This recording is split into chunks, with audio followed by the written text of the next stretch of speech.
আচ্ছা, আমাকে বলো তো কে কে আচার খেতে ভালোবাসো? তো চলো আজকে আমি বিভিন্ন ধরনের আচার, তারপরে আম দিয়ে যেসব জিনিস তৈরি হয় তো সেইগুলো বানাবো। তো এই আমগুলো আমি ঝড়ে কুড়িয়ে পেয়েছি।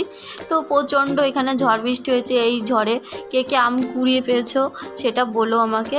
তো আমাদের এখানে তো প্রচণ্ড ঝড় হয়েছে বন্ধু। তো এইভাবে আমি প্রথমে 2 ফাল করে নিলাম।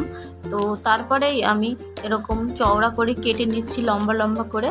তো এইটা দিয়ে আমি বানাবো আম তেল এবং আমের চাটনি। তো এই যে আম তেলের জন্য এরকম আমি, ঠিক আছে, তো এরকম আম আমি আম তেলের জন্য দেবো। আর এই যে যে আমগুলো লম্বা লম্বা করে কেটেছি সেই আমগুলো দেবো আমি চাটনিতে। তো এই আমি তেমন করতে পারি না, তো আমার একটা বৌদি আছে, সে খুবই সুন্দর করে করতে পারে। তো তার কাছ থেকে আমি শিখবো, তার জন্য লবণ হলুদ এইগুলো দিয়ে নিচ্ছি আমের মধ্যে।